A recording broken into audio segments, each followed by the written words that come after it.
ಎಲ್ಲರಿಗೂ ನಮಸ್ಕಾರ. ನನ್ನ ಹೆಸರು ಡಾಕ್ಟರ್ ಆಸಿಫುಲ್ಲಾ. ನನ್ನ YouTube channel operation research and ಸ್ಟ್ಯಾಟಿಸ್ಟಿಕ್ಸ್ಗೆ ಸ್ವಾಗತ. ಇವತ್ತು ನಾನು ಮಾಡ್ತಿರೋ ಪ್ರಾಬ್ಲಮ್ಮು ಸಿಂಪ್ಲೆಕ್ಸ್ ಮೆಥಡ್. ಈ ಸಿಂಪ್ಲೆಕ್ಸ್ ಮೆಥಡನ್ನು ಯಾಕೆ ಮಾಡ್ತೀವಿ ಮತ್ತು ಇದರಿಂದ ನಾವು ಏನನ್ನು ಕಂಡುಹಿಡಿತೀವಿ ಅದನ್ನು ನಿಮಗೆ ನಾನು ಬ್ರೀಫಾಗಿ ಇವತ್ತು ಹೇಳ್ಕೊಡ್ತೇನೆ. ಮೊದಲು ಒಂದು ಕ್ಲಾರಿಟಿ ಎಲ್ಲ ವಿದ್ಯಾರ್ಥಿಗಳಲ್ಲಿ ಏನಿರಬೇಕು ಅಂದರೆ, ಈ ಥರ ಒಂದು ಈಕ್ವೇಷನ್ ಕೊಟ್ಟಾಗ ಎಕ್ಸಾಮಿನೇಷನಲ್ಲಿ ನೀವು ಗ್ರಾಫಿಕಲ್ ಮೆಥಡ್ ಮಾಡಬೇಕಾ ಅಥವಾ ಸಿಂಪ್ಲೆಕ್ಸ್ ಮೆಥಡ್ ಮಾಡಬೇಕಾ ಅನ್ನೋದು ಒಂದು ಕನ್ಫ್ಯೂಷನ್ ಬರೋದು ಸಹಜ. ಇನ್ ಕೇಸ್ ಅವರು solve the following equation by using simplex method ಅಥವಾ solve the following equation by using graphical method in the linear programming problem ಅಂತಂದರೆ ನಿಮಗೆ ಒಂದು ಕ್ಲಾರಿಟಿ ಇರುತ್ತೆ. ಅವ್ರು ಏನೂ ಕೇಳದೆ ಈ ಥರ ಈಕ್ವೇಷನ್ ಕೊಟ್ಟು solve the following linear programming problem ಅಂತ ಹೇಳ್ತಾರೆ. ಆವಾಗ ನೀವು ಗೊಂದಲಕ್ಕೆ ಈಡಾಗೋದು ಸಹಜ. ನಾನು ನಿಮಗೆ ಒಂದು ವಿಷಯನ ಇಲ್ಲಿ ಕ್ಲಾರಿಟಿ ಕೊಡ್ತೀನಿ. ಈ ಥರ ಈಕ್ವೇಷನ್ಸ್ ಕೊಟ್ಟಾಗ ಹೇಗೆ ಕಂಡುಹಿಡಿಬೇಕು? ಇಲ್ಲಿ ನೋಡಿ, ಈಕ್ವೇಷನ್ನು ಇನ್ ಕೇಸ್ ಎರಡು ವೇರಿಯಬಲ್ ಇದ್ದರೆ, x1 ಆ್ಯಂಡ್ x2 ಇದ್ದರೆ, ಇದಕ್ಕೆ ನಾವು ಗ್ರಾಫಿಕಲ್ಲು ಮಾಡ್ಬೋದು ಹಾಗೂ ಸಿಂಪ್ಲೆಕ್ಸ್ ಕೂಡ ಮಾಡ್ಬೋದು. ಇನ್ ಕೇಸ್ ನಿಮ್ಮ ಕೊಟ್ಟಿರೋ ಕ್ವಶನಲ್ಲಿ 3 ವೇರಿಯಬಲ್ ಇದೆ ಅಂತ ಇಟ್ಕೊಳ್ಳಿ, x1, x2, x3 ಬಂತಂದರೆ ಈ ಥರ ಕಂಡೀಷನ್ಸಲ್ಲಿ ನಾವು ಸ್ಪೆಸಿಫಿಕ್ ಆಗಿ ಸಿಂಪ್ಲೆಕ್ಸ್ ಮೆಥಡನ್ನೇ ಯೂಸ್ ಮಾಡಬೇಕು. ಯಾಕಂದರೆ ಮೋರ್ ದ್ಯಾನ್ 2 ವೇರಿಯಬಲ್ಸ್ ಇದ್ದಾಗ ಗ್ರಾಫಿಕಲ್ ಮೆಥಡಲ್ಲಿ ನಿಮಗೆ ಸಪೋರ್ಟ್ ಆಗಲ್ಲ. ಯಾಕೆಂದರೆ ನಾವು ಗ್ರಾಫಿಕಲ್ ಮೆಥಡ್ ಮಾಡಿದಾಗ ನಮಗಿರುವಂಥದ್ದು ಎರಡೇ, x1 ಹಾಗೂ x2. ಹಾಗಾಗಿ 3ನೇ ವೇರಿಯಬಲ್ಗೆ ನಾವು ಗ್ರಾಫಿಕಲ್ ಮೆಥಡ್ ಯೂಸ್ ಮಾಡೋದು ಸಾಧ್ಯ ಇಲ್ಲ. ಅದಕ್ಕೆ ನಾವೇನು ಮಾಡಬೇಕು, ಸಿಂಪ್ಲೆಕ್ಸ್ ಮೆಥಡನ್ನೇ ಉಪಯೋಗಿಸ್ಬೇಕು. ಈಗ ನಾನು ಕೊಟ್ಟಿರೋ ಪ್ರಾಬ್ಲಮಲ್ಲಿ, ಈಗ ಇರುವಂಥ ಪ್ರಾಬ್ಲಮಲ್ಲಿ ನಾವು ಸಿಂಪ್ಲೆಕ್ಸ್ ಮೆಥಡನ್ನು ಮಾಡಿ ಚೆಕ್ ಮಾಡೋಣ. ನಮಗೆ ಈ ಈಕ್ವೇಷನಲ್ಲಿ ಇದು ಇನ್ಇಕ್ವಾಲಿಟೀಸಲ್ಲಿದೆ, ಅದು ನಾವು ಈಕ್ವಾಲಿಟೀಸಿಗೆ ಕನ್ವರ್ಟ್ ಮಾಡಬೇಕು. ಇದರಲ್ಲಿ ಎರಡು ವಿಷಯ, ಒಂದು ಆಬ್ಜೆಕ್ಟಿವ್ ಫಂಕ್ಷನ್ ಇದೆ, ಅದು z ಈಕ್ವಲ್ ಟು ಅಂತ ಬರುತ್ತೆ. ಇನ್ನೊಂದು ಸಬ್ಜೆಕ್ಟಿವ್ ಕಾನ್ಸ್ಟೆಂಟ್ಸ್ ಇರುತ್ತೆ. ಅವು ಎಷ್ಟು ಇಕ್ವೇಷನ್ಸ್ ಅದಾವೆ? 1 ಮತ್ತು 2. ಓಕೆ, ಸೊ z ಫಂಕ್ಷನ್ ಏನಿದೆ 2x1 ಪ್ಲಸ್ 3x2 ಅಂತ ಇದೆ. Objective function x1 plus x2 less than equal to 1, 3x1 plus x2 less than equal to 4 ಅಂತ ಇದೆ. ಇದು ಇನ್ಇಕ್ವಾಲಿಟೀಸ್ ಇದೆ. ನಾವು ಇದನ್ನು ಈಕ್ವಾಲಿಟೀಸಿಗೆ ಕನ್ವರ್ಟ್ ಮಾಡಬೇಕು. ಕನ್ವರ್ಟ್ ಮಾಡಿದಾಗ ಹೇಗೆ ಅನಿಸುತ್ತೆ ನೋಡಿ, ತೋರಿಸ್ತೇನೆ. ಸೊ ಇಲ್ಲಿ 2-3 ವಿಷಯ ನಾನು ನಿಮಗೆ ಹೇಳಕ್ಕೆ ಇಷ್ಟಪಡ್ತೀನಿ. ಒಂದು, ಈ ವ್ಯಾಲ್ಯೂಸ್ 2 ಮತ್ತು 3, ಇದಕ್ಕೆ ನಾವು CJ ವ್ಯಾಲ್ಯೂಸ್ ಅಂತ ಕರಿತೀವಿ, ನೆನ್ಪಿಟ್ಕೊಳ್ರಿ. ಆಮೇಲೆ ಈ ವ್ಯಾಲ್ಯೂಸ್ ಇದಾವೆ ನೋಡಿ, ಇಲ್ಲಿ 1 ಆ್ಯಂಡ್ 4, ಇದನ್ನು ನಾವು XB ವ್ಯಾಲ್ಯೂ ಅಂತ ಕರಿತೀವಿ, XB ವ್ಯಾಲ್ಯೂ ಅಂತ ಕರಿತೀವಿ. ಓಕೆ, ಆ್ಯಂಡ್ ನಾವು ಇದನ್ನು ಈಕ್ವಾಲಿಟೀಸಿಗೆ ಕನ್ವರ್ಟ್ ಮಾಡೋಣ. ಕನ್ವರ್ಟ್ ಮಾಡಿದಾಗ ಹೇಗೆ ಅನಿಸುತ್ತೆ ಅದನ್ನು ನೋಡಿ.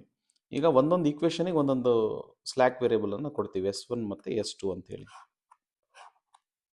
ಓಕೆ, ಇದನ್ನು ಕನ್ವರ್ಟ್ ಮಾಡಿ ತೋರಿಸ್ತೀನಿ. ಫಸ್ಟು ನೋಡಿ, 2x1 plus 3x2 plus 2 variables ಇದ್ದಾವೆ, ಎರಡು ಸ್ಲ್ಯಾಕ್ ವೇರಿಯೇಬಲ್ಸ್ ಇದ್ದಾವೆ, 2 ಇಕ್ವೇಷನ್ಸ್ ಇದ್ದಾವೆ. ಅದಕ್ಕೆ ನಾವು 0s1 ಪ್ಲಸ್ 0s2 ಅಂತ ಕರಿತೀವಿ. 0ನ ಯಾಕೆ ತಗೊಂತೀವಿ ಅಂದರೆ, ಈ ಸ್ಲ್ಯಾಕ್ ವೇರಿಯೇಬಲ್ಗೆ has no value, that is equal to always 0. Okay, and ನಾವು ನೆಕ್ಸ್ಟ್ ಸಬ್ಜೆಕ್ಟಿವ್ ಕಾನ್ಸ್ಟೆಂಟ್ಸಲ್ಲಿ 2 ಇಕ್ವೇಷನ್ ಇದೆ, x1 ಪ್ಲಸ್ x2. ಇದು ಸ್ಲ್ಯಾಕ್ ವೇರಿಯೇಬಲ್ 1 ಇರೋದ್ರಿಂದ ಇಲ್ಲಿ ಏನು ಮಾಡ್ತೀವಿ ನಾವು, S1 ಅಂತ ಆ್ಯಡ್ ಮಾಡ್ತೀವಿ, that is equal to 1. So ಈಕ್ವಾಲಿಟೀಸಿಗೆ ಕನ್ವರ್ಟ್ ಮಾಡ್ತಾ ಇದ್ದೀವಿ. ಇಲ್ಲಿ ನಾನ್ ಈಕ್ವಾಲಿಟೀಸ್ ಇದೆ, ಲೆಸ್ ದ್ಯಾನ್ ಈಕ್ವಲ್ ಟು ಇತ್ತಲ್ಲ, ಅದನ್ನು ಈಕ್ವಲ್ ಟುಗೆ ಕನ್ವರ್ಟ್ ಮಾಡ್ಕೋಬೇಕು. ನೆಕ್ಸ್ಟ್ ನೋಡಿ, 3x1 plus x2 plus S2 ತಗೋಬೇಕು ಇವಾಗ, that is equal to 4. Okay, ನಾವು we have converted this inequalities into equalities. ಇದು ನಾವು ಕನ್ವರ್ಷನ್ ಏನು ಮಾಡಿದ್ದೀವಲ್ಲ, ಇದನ್ನು ನಾವು ಈಗ ಏನು ಮಾಡಬೇಕು, ಮ್ಯಾಟ್ರಿಕ್ಸಲ್ಲಿ ತಗೋಬೇಕು. ಅದನ್ನು ತಗೊಂಡಾಗ ಹೇಗಿರುತ್ತೆ, ನಾನು ನಿಮಗೆ ತೋರಿಸ್ತೀನಿ ನೋಡಿ. ಸೊ ನೋಡಿ, ಇದು ನಮ್ಮ ಮ್ಯಾಟ್ರಿಕ್ಸ್. ಸೊ ಈಗ ಬೇಸಿಕ್ ವೇರಿಯೇಬಲ್ ಅಂದರೆ ಏನು? ಎರಡು ವೇರಿಯೇಬಲ್ಸ್ ಇದಾವೆ. ಫಸ್ಟ್ S1 ಮತ್ತು S2. ನಮಗೇನು ನಾವು ಸ್ಲ್ಯಾಕ್ ವೇರಿಯೇಬಲ್ ಅಂತ ಕರಿತೀವಲ್ಲ ಆ ವೇರಿಯೇಬಲ್ಸ್ನ ಇಲ್ಲಿ ತೊಗೋಬೇಕು. ಇದರ ವ್ಯಾಲ್ಯೂ ಏನಿತ್ತು ಇಲ್ಲಿ ನೋಡಿ, 0 ಅಂತಿದೆಯಲ್ಲ ಇಲ್ಲಿ. ಇದ್ರ ವ್ಯಾಲ್ಯೂ ಏನಿರುತ್ತೆ? ಫಸ್ಟ್ ಇಟರೇಷನ್ ಒಳಗೆ ಯಾವುದೇ ಪ್ರಾಬ್ಲಮ್ ಕೊಟ್ಟರು 0 ಇರುತ್ತೆ. ಇದು 0 0. ಹಾಗಿದ್ರೆ ಎಕ್ಸ್ ಬಿ ವ್ಯಾಲ್ಯೂಸ್ ಏನು? ನಾನು ನಿಮಗೆ ಹೇಳಿದ್ದೆ ಎಕ್ಸ್ ಬಿ ವ್ಯಾಲ್ಯೂಸ್ ಅಂದರೆ ಯಾವುವು? ಇಲ್ಲಿದಾವೆ ನೋಡ್ರಿ, 1 ಮತ್ತು 4.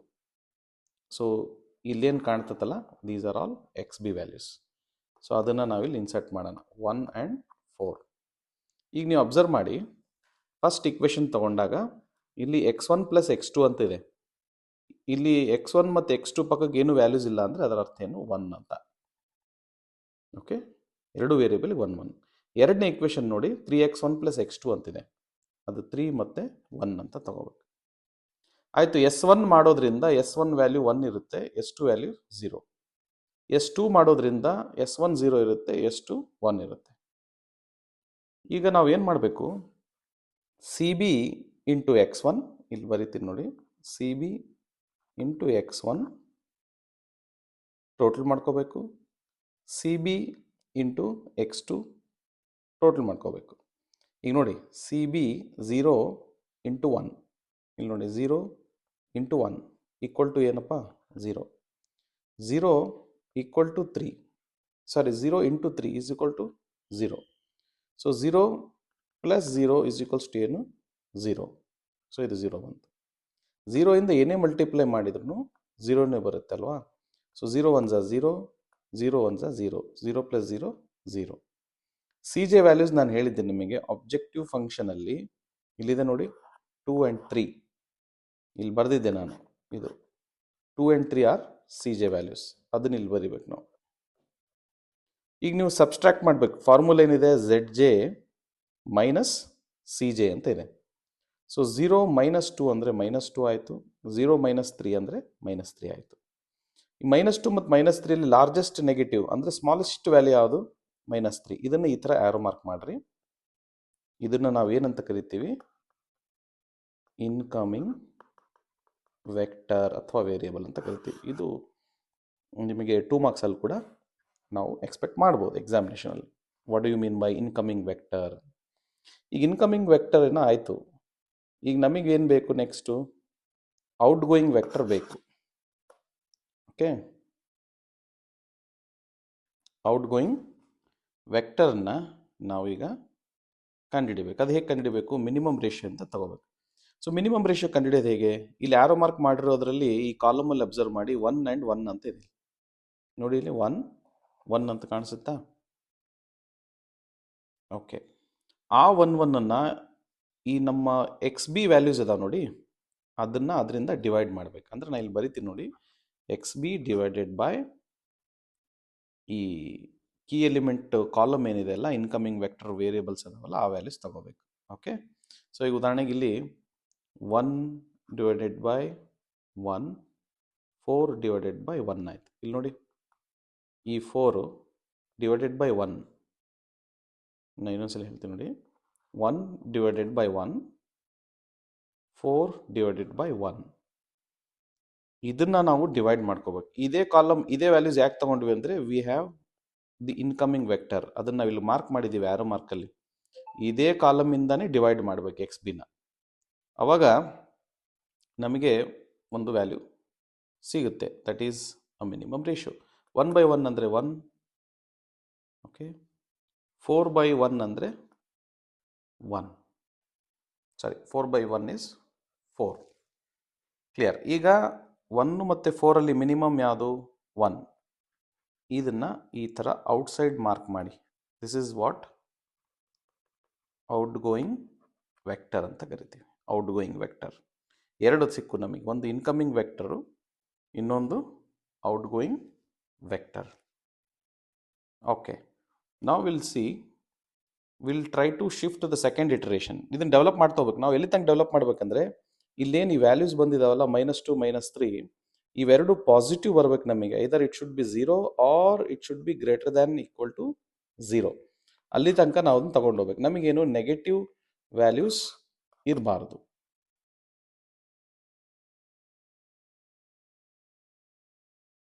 ಓಕೆ, ಈಗ ಇದನ್ನು ಕ್ಯಾಲ್ಕುಲೇಷನ್ ಮಾಡ್ಕೊಳ್ಳೋದು ಹೇಗೆ? ಫಸ್ಟ್ ಯಾವ್ದು ಔಟ್ ಆಗ್ತಾ ಇದೆ, S1 ಔಟ್ ಆಗ್ತಾ ಇದೆ, ಯಾವ್ದು ಇನ್ ಆಗ್ತಾ ಇದೆ, X2 ಇನ್ ಆಗ್ತಾ ಇದೆ. ಇಲ್ಲಿ ನೋಡಿ ಆರೋ ಮಾರ್ಕ್ಸ್ ಅಬ್ಸರ್ವ್ ಮಾಡಿ, X2 ಇನ್ ಆಗ್ತಾ ಇದೆ, S1 ಔಟ್ ಆಗ್ತಾ ಇದೆ. ಅದನ್ನು ಗಮನದಲ್ಲಿ ಇಟ್ಕೊಂಡು ಮಾಡಬೇಕು. ಸೊ S2 ಅಂತೂ ಚೇಂಜ್ ಆಗ್ತಾ ಇಲ್ಲ, ಅದು ಆ್ಯಸ್ ಇಟ್ ಈಸ್ ಇದೆ. S1 ಮಾತ್ರ ಚೇಂಜ್ ಆಗ್ತಿದೆ. S1 ಬದಲಿಗೆ ಏನು ತಗೋಬೇಕು ಇವಾಗ? X2ನ ತಗೋಬೇಕು. X2ನ CJ ವ್ಯಾಲ್ಯೂ ಎಷ್ಟಿದೆ ನೋಡಿ, ಆಬ್ಜೆಕ್ಟಿವ್ ಫಂಕ್ಷನಲ್ಲಿ 2x1 + 3x2 ಅಂತ ಇದೆ. X2 ವ್ಯಾಲ್ಯೂ ಎಷ್ಟು ಅವಾಗ? 3 ಇರುತ್ತೆ. ಕ್ಲಿಯರ್? ನಾವು ಇವಾಗ ನಾವು ಏನು ಮಾಡೋಣ, ಹೊಸ ರೋನ ಕಂಡುಹಿಡಬೇಕು. This is our new row. Okay, ಈಗ ನ್ಯೂ ರೋನ ಹೇಗೆ ಮಾಡಬೇಕು? ಇಲ್ಲಿಂದ ಈ ವ್ಯಾಲ್ಯೂಸ್ ಏನಿದಾವಲ್ಲ ಮೂರನ್ನ ನಾವು ಡಿವೈಡ್ ಮಾಡಬೇಕು. ಯಾವುದನ್ನು ಡಿವೈಡ್ ಮಾಡಬೇಕು? ಕೀ ಎಲಿಮೆಂಟ್ನ. ಕೀ ಎಲಿಮೆಂಟ್ ಅಂದರೆ ಯಾವುದಲ್ಲಿ? ಇನ್ಕಮಿಂಗ್ ವೆಕ್ಟರ್ ಮತ್ತು ಔಟ್ ಗೋಯಿಂಗ್ ವೆಕ್ಟರ್ನ ಇಂಟರ್ಸೆಕ್ಟಿಂಗ್ ಪಾಯಿಂಟ್ ಐತೆ ನೋಡ್ರಿ ಇಲ್ಲಿ, ಇದು ನಮ್ಮ ಕೀ ಎಲಿಮೆಂಟ್. ಈ ಕೀ ಎಲಿಮೆಂಟಿಂದ ಏನು ಮಾಡಬೇಕು? ನಾವು ಡಿವೈಡ್ ಮಾಡಬೇಕು. ಸೊ ಹಾಗಿದ್ರೆ 1 divided by 1 equal to 1. 1 divided by 1 1. 1 divided by 1 1. ನಾನು ಈ ವ್ಯಾಲ್ಯೂಸ್ನ ಕನ್ಸಿಡರ್ ಮಾಡಲ್ಲ. ಯಾಕೆಂದರೆ ನಮಗೆ ಮಿನಿಮಮ್ ರೇಷಿಯೋ ಏನಾದರೂ ಟೈ ಆದರೆ, ಈಗ ಇಲ್ಲಿ 1 ಮತ್ತು 4 ಇದೆ, ಇದು ಕ್ಲಿಯರ್ ಆಯ್ತು. ಇಲ್ಲಿ 1 ಸ್ಮಾಲ್ ಇದೆ, 4 ಲಾರ್ಜ್ ಇದೆ. ಸೊ ಮಿನಿಮಮ್ ರೇಷಿಯೋ ಯಾವುದು? 1 ಅಂತ ತಗೊಂಡ್ವಿ. ಇನ್ ಕೇಸ್ ಇವೆರಡು 1 1 ಬಂದಾಗ ಅವಾಗ ನಾವು ಸ್ಲ್ಯಾಕ್ ವೇರಿಯೇಬಲ್ಸ್ನ ಯುಟಿಲೈಸ್ ಮಾಡಬೇಕು. ಸೊ ಸದ್ಯದ ಪರಿಸ್ಥಿತಿಯಲ್ಲಿ ಈ ಪ್ರಾಬ್ಲಮಲ್ಲಿ ಎಲ್ಲೂ ಡಿಜೆನ್ರಸಿ ಅವಶ್ಯಕತೆ ಇಲ್ಲ. ಇಲ್ಲಿ ಮಿನಿಮಮ್ ರೇಷಿಯೋ ಕ್ಲಿಯರ್ ಇದೆ, ಹಾಗಾಗಿ ನಾನು ಅದನ್ನು ಅದೇ ರೀತಿ ಕಂಟಿನ್ಯೂ ಮಾಡ್ತಾ ಇದ್ದೇನೆ. ಓಕೆ, ಹಾಗಿದ್ರೆ ನ್ಯೂ ರೋ ಸಿಕ್ತು ನಮಗೆ. ಈಗ ನೆಕ್ಸ್ಟು ಇನ್ನೊಂದು ರೋ ಕಂಡು ಮಾಡಬೇಕಲ್ಲ, ಇದು ಇದು ಇದು ಕಂಡುಹಿಡಬೇಕು. S2ನ ಕಂಡುಹಿಡಬೇಕು. ಈಗ ಇದನ್ನು ಮಾಡೋದು ಹೇಗೆ? ಇದಕ್ಕೊಂದು ಫಾರ್ಮುಲಾ, ಸಿಂಪಲ್ ಫಾರ್ಮುಲಾ ಏನಪ್ಪ ಅಂದರೆ ಓಲ್ಡ್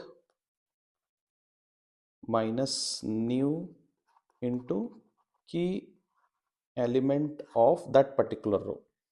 ಇಲ್ಲಿ ಅಬ್ಸರ್ವ್ ಮಾಡಿ, ಇಲ್ಲಿ ಓಲ್ಡ್ ಏನಿತ್ತು? ಇಲ್ಲಿ 4 ಇದೆ.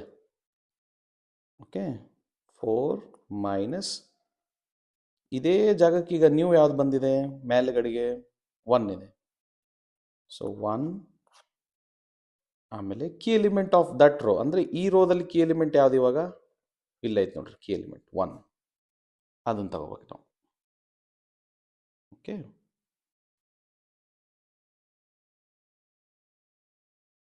ಸೊ ಈಗ ಇದನ್ನು ಮಾಡ್ತಾ ಹೋಗೋಣ. ಈಗ 1 ಇದು ಕೀ ಎಲಿಮೆಂಟ್ ಈ ರೋದಲ್ಲಿ. So 1. So 4 minus 1 1 1 equal to ಏನಾಯ್ತು ರೀ? 3 ಆಯ್ತು. ಸೊ ಈ 3ನ ಇಲ್ಲಿ ಬರಿತಾ ಇದ್ದೀನಿ ನೋಡ್ರಿ. ಇದು ಕ್ಯಾಲ್ಕುಲೇಷನ್ ನಂಬರ್ 1. ಕ್ಯಾಲ್ಕುಲೇಷನ್ ನಂಬರ್ 2 ಮಾಡೋಣ. ಓಲ್ಡ್ ಏನಿದೆ ಇಲ್ಲಿದೆ ನೋಡಿ 3 ಮೈನಸ್ ನ್ಯೂ ಏನು ಬಂದಿದೆ? 1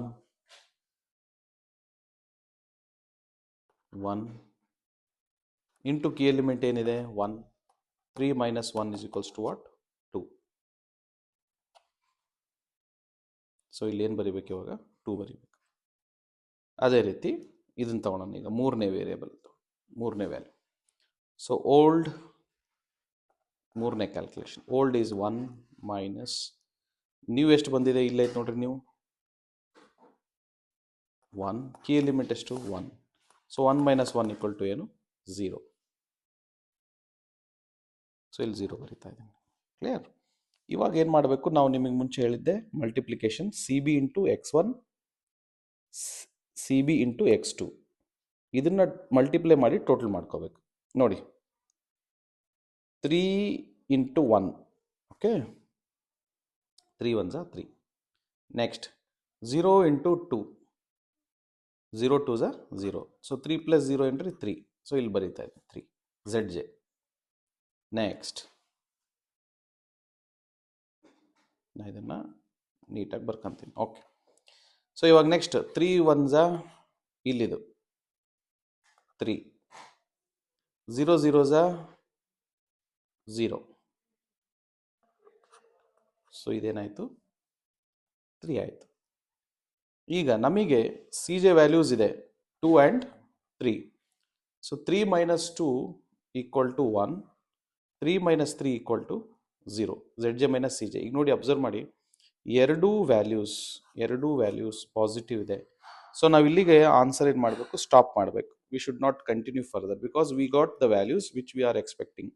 so our ZJ minus CJ value should be either 0 or positive value. Okay, 0 or positive value. So we have those values so that we can proceed further. ಈಗ ನಮಗೆ answer ಬೇಕು. Okay, answer ಮಾಡೋದು ಹೇಗೆ ಇಲ್ಲಿ observe ಮಾಡಿ. ಈಗ CB into XB ಮಾಡಬೇಕು. Z function ನಮಗೆ ಗೊತ್ತಾಗುತ್ತೆ. ಈಗ ನೋಡಿ, ನೀವು ಆನ್ಸರ್ನ ಕೂಡ ಕ್ರಾಸ್ ಚೆಕ್ ಮಾಡಬೇಕು. CB ಇಂಟು XB ಅಂದರೆ ಇದು 3 1s 3 plus 0 3s 0. So Z is equals to ಏನಾಯ್ತು ರೀ 3. So Z is equals to 3. ಇದನ್ನು ಕ್ರಾಸ್ ಚೆಕ್ ಮಾಡೋಣ. ಯಾವ ರೀತಿ ಕ್ರಾಸ್ ಚೆಕ್ ಮಾಡಬೇಕು? ಆಬ್ಜೆಕ್ಟಿವ್ ಫಂಕ್ಷನ್ ಇದೆ. Objective function maximise Z is equals to 2x1 plus 3x2. So we have x1 values. So ನಮಗೆ ಇಲ್ಲಿ ಯಾವ್ದು ಸಿಕ್ಕಿದೆ ವ್ಯಾಲ್ಯೂ? x2 ಮಾತ್ರ ಸಿಕ್ಕಿದೆ. ನೋಡಿ, x2 ವ್ಯಾಲ್ಯೂ ಎಷ್ಟು ರೀ? 1. So we have x2 is equals to 1. ನೋಡಿ ಇಲ್ಲಿ x2 ವ್ಯಾಲ್ಯೂ. XB ಎಷ್ಟು ಬಂದಿದೆ? x2 ಬೇಸಿಕ್ ವೇರಿಯೇಬಲ್ ಇಲ್ಲಿ x2 ಮಾತ್ರ ಬಂದಿದೆ. x1 ಇಲ್ಲ ಇಲ್ಲಿ. ಓಕೆ, x2 ಮಾತ್ರ ಬಂದಿದೆ. ಎಷ್ಟು ಬಂದಿದೆ? 1 ಇದೆ. ಸೊ ಇವಾಗ ನಾವು ಎಕ್ಸಿಕ್ಯೂಟ್ ಮಾಡೋಣ. x1 ಬಂದಿಲ್ಲ. 3 ಇಂಟು x2 ಎಷ್ಟಿದೆ? 1. So 2 0s 0 plus 3 1s 3. So Z is equals to ಎಷ್ಟು ಬಂತು? 3. ಸೊ ನಾವು ಎರಡನ್ನು ಕ್ರಾಸ್ ಚೆಕ್ ಮಾಡೋಣ. ಇಲ್ಲಿ ನೋಡಿ, CB ಇಂಟು XB ಮಾಡಿದಾಗ 3 ಬಂತು. ಅದನ್ನು ನಾವು ಕ್ರಾಸ್ ಚೆಕ್ ಮಾಡಬೇಕು ಆನ್ಸರ್. ಅದನ್ನು ಹೇಗೆ ಅಂದರೆ, ಆಬ್ಜೆಕ್ಟಿವ್ ಫಂಕ್ಷನ್ ತಗೋಬೇಕು. ಅದರಲ್ಲಿ x1 x2 ವ್ಯಾಲ್ಯೂಸ್ ಬಂದಿದೆ, ಚೆಕ್ ಮಾಡಬೇಕು. ಸೊ x2 ಮಾತ್ರ ಬಂದಿದೆ. ಇಲ್ಲಿ ಅಬ್ಸರ್ವ್ ಮಾಡಿ, x2 ಮಾತ್ರ ಬಂದಿದೆ. x2ನ XB ವ್ಯಾಲ್ಯೂ ಎಷ್ಟು ಬಂದಿದೆ? 1 ಇದೆ, ಮಾತ್ರ 1. ಇಲ್ಲಿ x1 ಇಲ್ಲ. x1 ಇಲ್ಲದೆ ಇರೋದ್ರಿಂದ ನಮಗೇನು ಮಾಡಬೇಕು? ನಾವು 0ನ ತಗೋಬೇಕು. So Z is equals to 3. So this is how we have to solve the answer.